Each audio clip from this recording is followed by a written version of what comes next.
Olá, boa noite. Boa noite. Na catequese, Papa Leão XIV faz balanço da viagem apostólica à Espanha. O pontífice recordou os encontros com migrantes e voltou a pedir o fim das guerras no Oriente Médio e na Ucrânia. Igreja se faz próxima e leva esperança no processo de reconstrução das comunidades. O Conselho Permanente da CNBB debate os desafios socioeconômicos do país e apresenta as diretrizes gerais da ação evangelizadora no Brasil. Você sabe o que prevê o Estatuto do Idoso? Promover a dignidade e zelar pela garantia de direitos é obrigação da família, da sociedade e do Estado. No interior de Minas Gerais, museu reúne raridades e encanta apaixonados por carros. PHN reforça a mensagem de transformação e esperança. E mobiliza jovens de todo o Brasil. Está no ar o Canção Nova Notícias. Informação com responsabilidade. Compromisso com a verdade.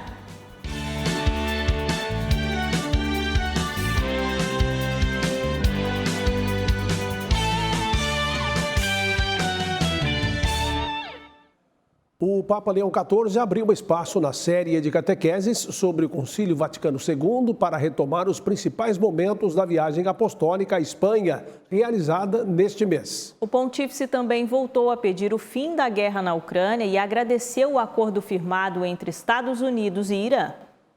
O acordo entre Estados Unidos e Irã, que deve ser assinado nos próximos dias, foi citado pelo Papa Leão XIV ao final da audiência geral de hoje. Accolgo con soddisfazione il raggiungimento di un accordo tra la Repubblica Islamica dell'Iran. O Papa agradeceu aos países que contribuíram para o diálogo entre as partes envolvidas e espera que o entendimento fortaleça a confiança mútua, a segurança e a estabilidade no Oriente Médio, abrindo novos caminhos de cooperação entre os povos. Por outro lado, Leão XIV lamentou as notícias que continuam chegando da guerra na Ucrânia. Arrivano invece notizie dolorose sulla guerra in Ucraina. O pontífice lembrou as vítimas inocentes, os socorristas mortos e a destruição provocada pelo conflito e renovou seu apelo pela paz. Invito tutti a pregare perché questa guerra finisca. Convido a todos a rezar pelo fim desta guerra, disse o Santo Padre. Antes da catequese, o Papa percorreu a Praça São Pedro no Papamóvel e saudou os peregrinos.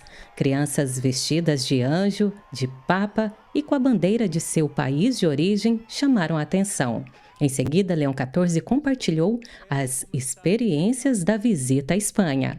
Il popolo di Dio mi ha molto confortato con la festosa manifestazione della sua. Segundo o pontífice, a fé e o carinho demonstrados pelo povo espanhol foram fonte de grande conforto. Leão XIV incentivou os fiéis a superarem divisões e a cultivarem a comunhão, o diálogo e a unidade na diversidade. Nos encontros realizados no país, o Papa reforçou a necessidade de anunciar o Evangelho da esperança a uma humanidade marcada por crises e desigualdades. O Santo Padre recordou o testemunho de crianças, vítimas de abusos, detentos, jovens, imigrantes, que encontrou ao longo da viagem. Nas Ilhas Canárias, Leão XIV disse ter compreendido mais de perto a realidade dos migrantes, forçados a chegar à região, principalmente vindos da África. Para o Papa, a migração é um fenômeno complexo que exige respostas coordenadas e integradas da comunidade internacional. Essa compreensão abre uma perspectiva diferente do Evangelho no mundo atual, relatou o Santo Padre, pois desafia os cristãos a compartilharem seus dons e culturas, construindo uma autêntica civilização do amor. Ma è il cammino che conduce alla civiltà dell'amore. Nesta quarta-feira, o Conselho Permanente da CNBB se reuniu para refletir sobre diversos temas ligados à ação evangelizadora da Igreja no Brasil. No encontro foram apresentadas as conclusões da análise de conjuntura social. O documento aponta as transformações econômicas, tecnológicas e culturais das últimas décadas e destaca que a globalização contribuiu para a ampliação da riqueza, mas também aprofundou desigualdades sociais. O texto busca oferecer elementos para que os bispos compreendam os desafios da sociedade contemporânea e identifiquem sinais de esperança. Os bispos consideram que as eleições de outubro serão um importante teste para as instituições do país e uma oportunidade de refletir sobre os rumos da nação. Diante do cenário de polarização política observado em diversas partes do mundo, eles defendem mais diálogo, o combate aos extremismos e um olhar cristão para os desafios sociais e econômicos da humanidade. O documento também manifesta a preocupação com a realização das eleições brasileiras em um contexto de acirramento político e defende escolhas orientadas pelo bem comum, como explica o assessor de Relações Institucionais da CNBB.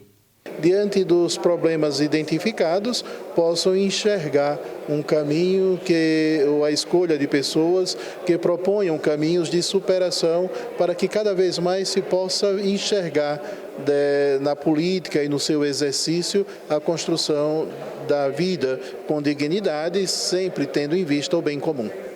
No cenário internacional, a análise aponta uma transição para uma ordem multipolar, marcada pela redução da influência dos Estados Unidos nas decisões globais. O documento reafirma a necessidade de acompanhar as transformações do mundo contemporâneo, sem perder de vista a esperança histórica fundada no Evangelho. Então, esses princípios grandes da doutrina social da Igreja são recordados e servem como que uma espécie de paradigma ou de parâmetro para pensarmos o que ainda precisamos redescobrir, reconfigurar, trabalhar novamente. E nesse encontro em Brasília, a CNBB lançou, nesta quarta-feira, as novas diretrizes gerais da ação evangelizadora da Igreja no Brasil para os próximos 6 anos. Quem traz as informações para nós ao vivo é a repórter Aline Campelo. Ô Aline, boa noite. Olá, Reinaldo. Excelente noite para você e para todos que nos acompanham ao vivo. Aprovado durante a Assembleia Geral da CNBB, realizada em abril deste ano em Aparecida, o documento 114 reúne as novas diretrizes gerais da ação evangelizadora da Igreja no Brasil e apresenta os caminhos que vão orientar a missão e os trabalhos da Igreja nos próximos 6 anos. O lançamento reúne agora à noite os membros do Conselho Permanente, responsável por acompanhar as decisões da Assembleia e reafirmar o compromisso da Igreja com o anúncio do Evangelho diante dos desafios do tempo presente. As novas diretrizes oferecem referências para dioceses, paróquias, comunidades, organismos e pastorais, fortalecendo a comunidade e a presença missionária da Igreja. Fruto de um processo de escuta e discernimento realizado em todo o país, o documento busca orientar a caminhada pastoral entre 2026 e 2032 e incentivar o compromisso com a vivência da fé. Eu volto com vocês no estúdio, Reinaldo. Muito obrigado, Aline. Boa noite para você em Brasília. O espaço de atuação dos bispos no Brasil reflete os desafios pastorais vividos pelas comunidades em todo o país. Entre eles, a reconstrução das famílias afetadas pelas enchentes no Rio Grande do Sul há 2 anos. E para falar sobre a importância da vida espiritual diante das demandas sociais da Igreja, conversamos com Dom Leomar Antônio Brustolin, da Arquidiocese de Santa Maria, do Rio Grande do Sul. Muito obrigada pela presença. Dom Leomar, após as grandes enchentes que atingiram o Rio Grande do Sul, como o regional acompanhou essa realidade? Sobre as enchentes, o regional trabalhou 3 frentes. Primeiro, a limpeza e a restauração imediata de tudo. Segundo, a compra, a aquisição de materiais para as pessoas voltarem a casa. Mas o terceiro ponto, que foi mais importante, é a questão da saúde mental, porque as pessoas ficaram muito impactadas, então se investiu muito com isso.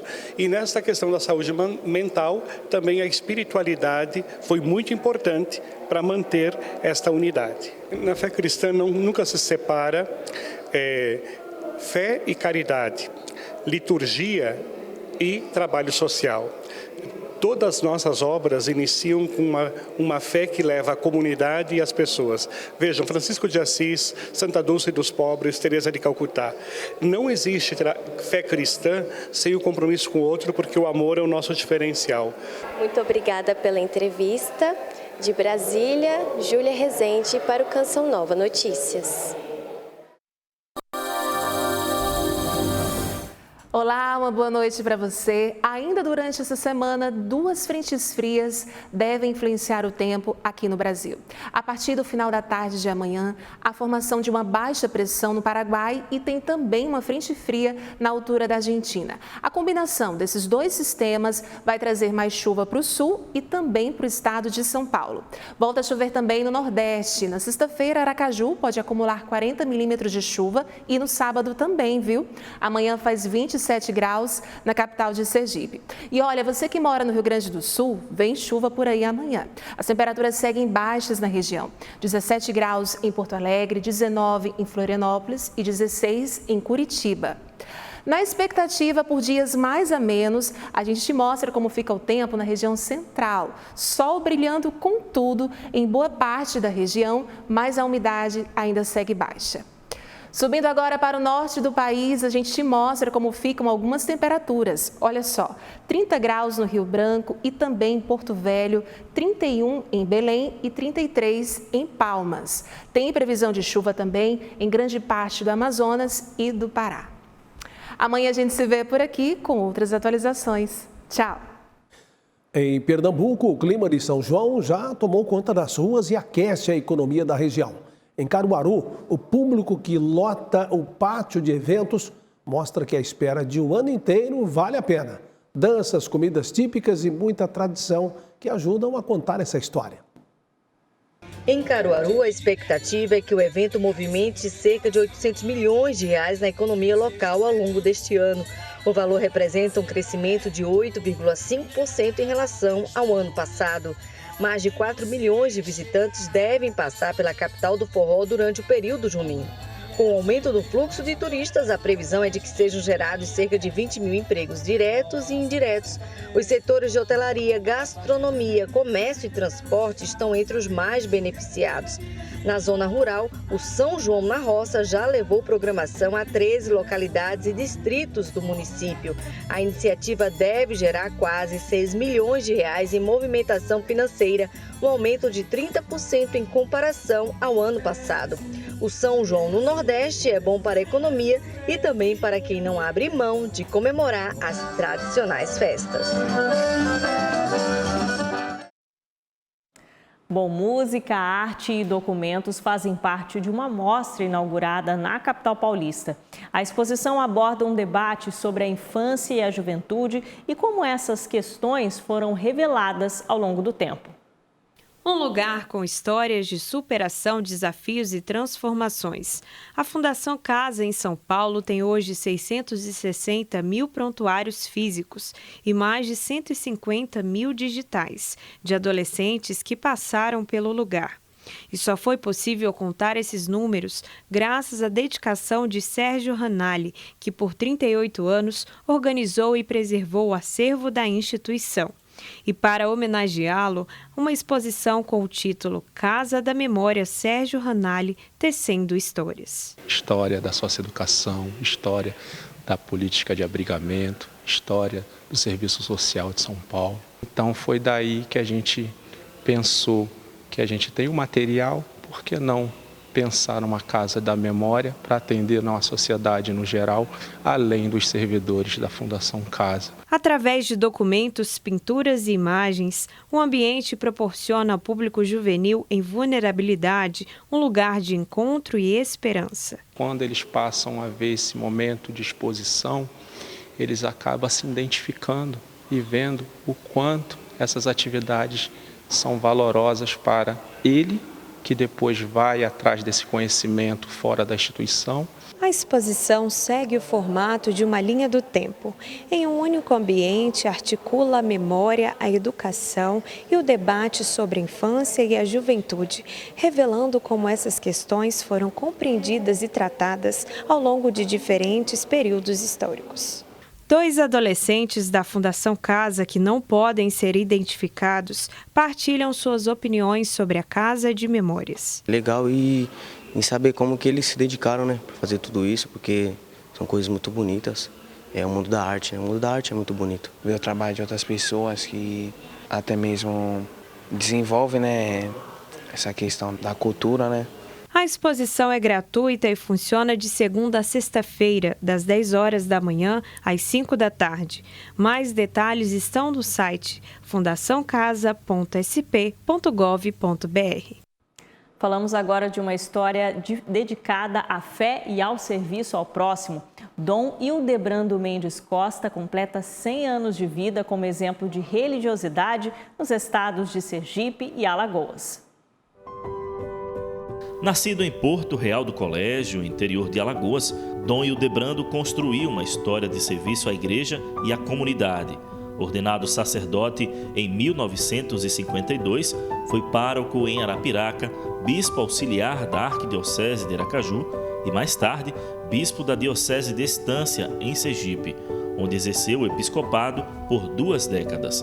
Reconhecido pela proximidade com os fiéis e pelo trabalho pastoral nos estados de Sergipe e Alagoas, Dom Hildebrando recebe nesta data homenagens de religiosos, autoridades e da comunidade católica.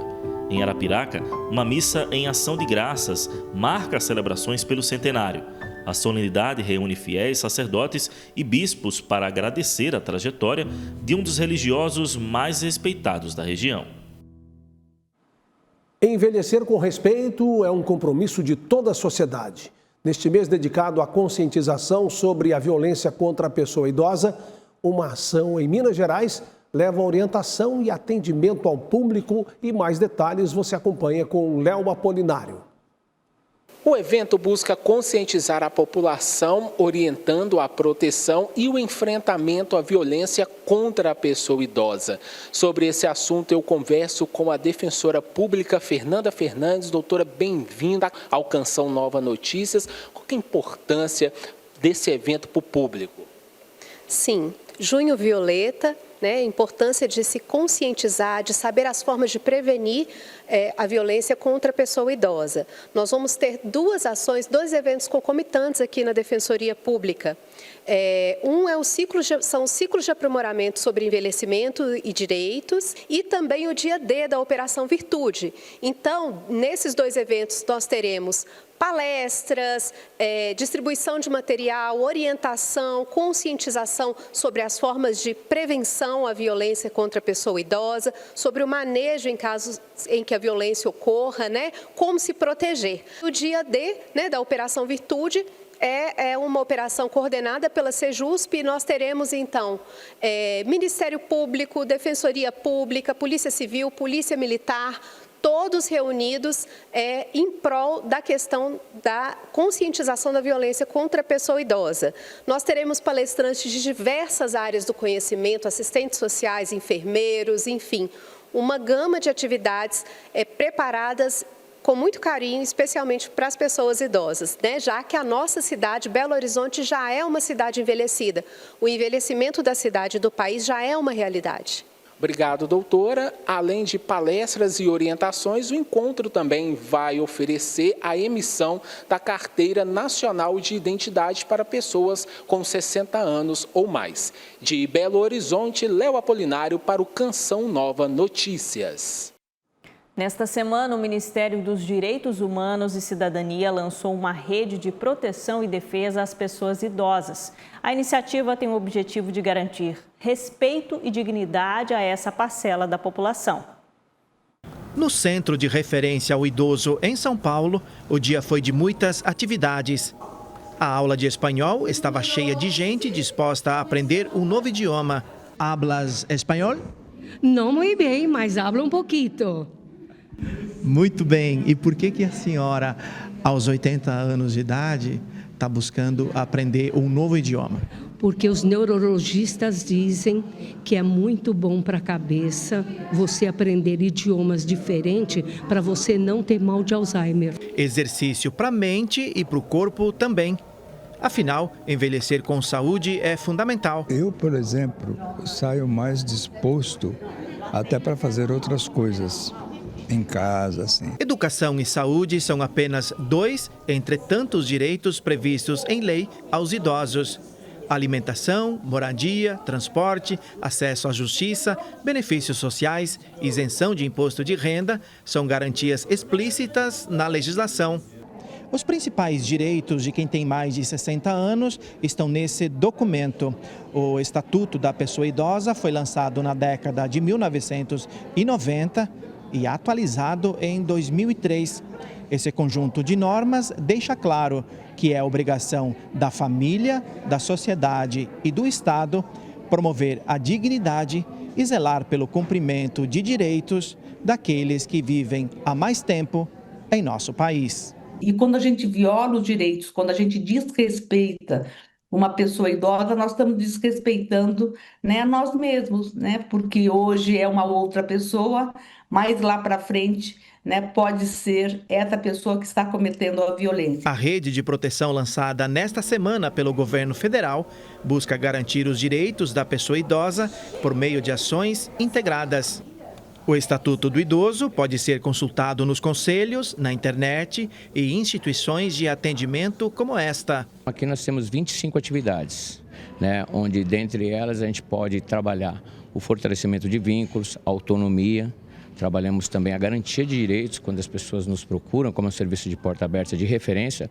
Acima de 60 anos, a gente dá uma orientação sobre os principais direitos que ele tem. Envelhecer num ambiente saudável e que respeite a dignidade de cada um é um caminho seguro para vermos mais gente como Ana Maria, no auge dos seus 80 anos, esbanjando felicidade. La cucaracha, não puede mais falar. La cucaracha, bueno, gostou?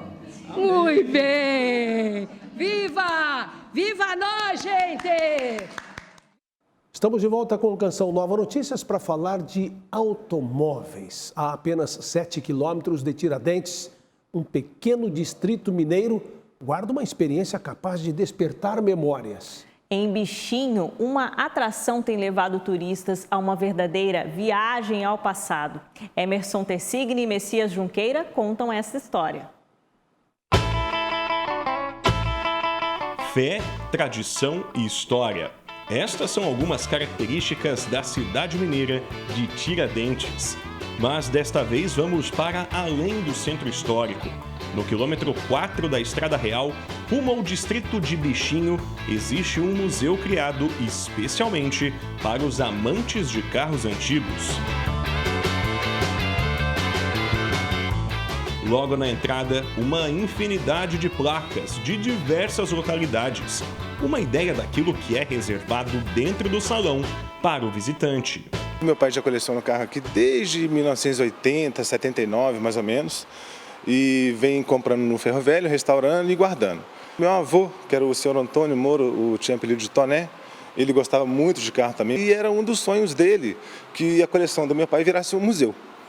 E em 2006, com o falecimento dele, a gente resolveu fundar o Museu do Automóvel da Estrada Real, que é o nome fantasia, mas o nome real é Museu Antônio Moro Toné, em homenagem ao meu avô. Thales praticamente cresceu no meio desses carros. A maioria dos veículos foi encontrada em ferros velhos e restaurada posteriormente. Os poucos veículos adquiridos sem a necessidade de restauração foram comprados de pessoas da região. Em média, 1 ano e meio, 2 anos cada carro. Antigamente a gente fazia aqui mesmo, tinha um lanterneiro que trabalhava pra gente, um pintor. A parte mecânica sempre foi meu pai mesmo que fez, aí já barateava um pouco, né? Mas hoje em dia não, hoje em dia a gente manda fazer fora, tem um lanterneiro, um pintor que trabalha pra gente aqui em São João del Rei mesmo, que é muito bom de serviço. Ele faz a parte de refinaria e pintura e meu pai continua fazendo a parte mecânica. Você compra um carro no valor de 100 mil, por exemplo, você gasta 60% do valor dele para restaurar. Entendeu? O carro vai ficar para você vai gastar mais ou menos uns 60 mil para restaurar um carro no valor de 100 mil. Para quem é apaixonado por carros antigos, os salões se transformam em um grande espetáculo sobre rodas. A Tempo Matador, que está no museu, é uma das apenas 3 existentes em todo o Brasil.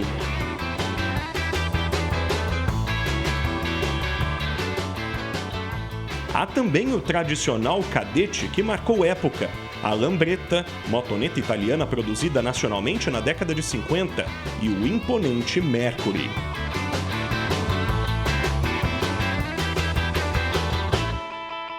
Edgar é de Boa Vista, Roraima, e se impressionou com o acervo. A viagem valeu a pena.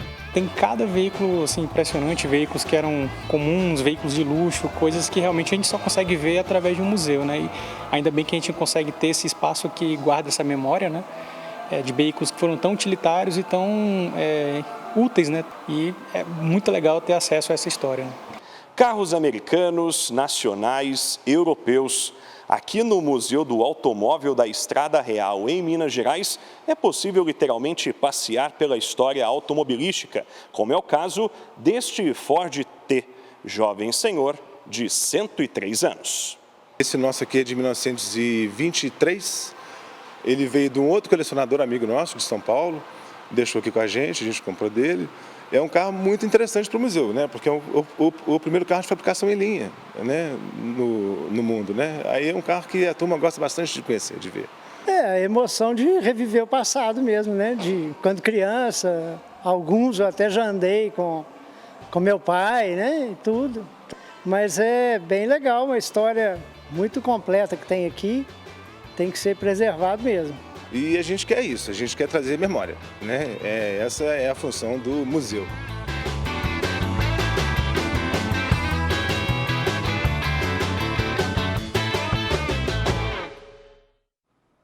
No mês que vem, a Canção Nova celebra mais uma edição do acampamento PHN. O evento, que neste ano aborda o tema Alvejados, lavados pelo sangue do Cordeiro, já está com os preparativos a todo vapor.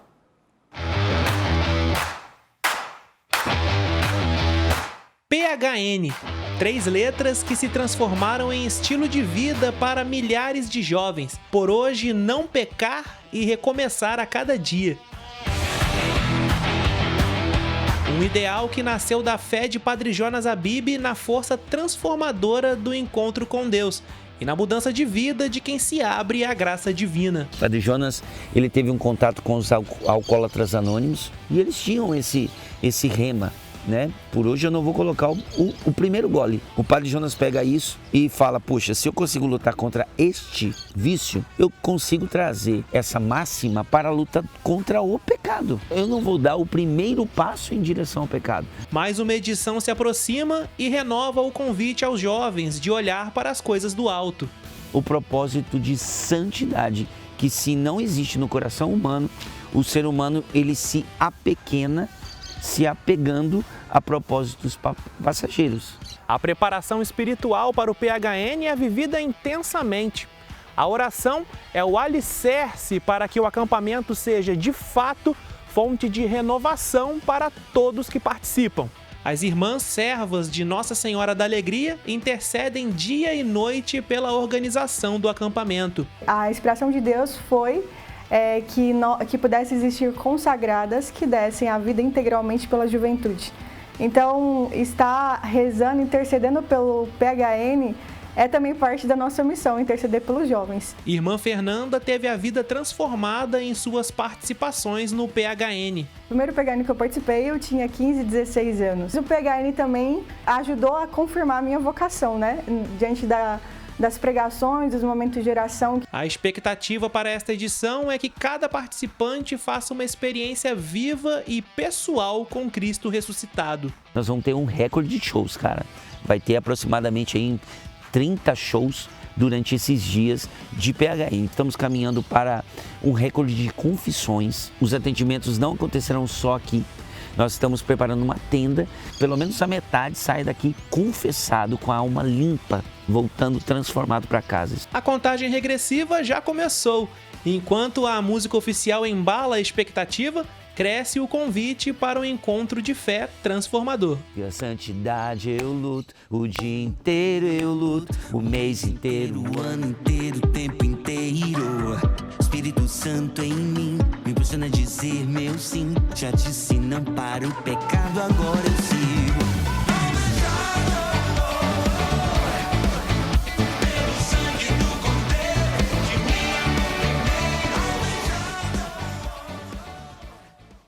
Pois é, aqui na Canção Nova já estamos entrando no ritmo de PHN que está chegando, né, Fernanda? No mês que vem, está pertinho. Olha, assista em instantes, a partir de 8 horas, a transmissão da Santa Missa do Clube da Evangelização. A gente se vê novamente amanhã. Boa noite e paz para você. Ótima noite e até amanhã, se Deus quiser.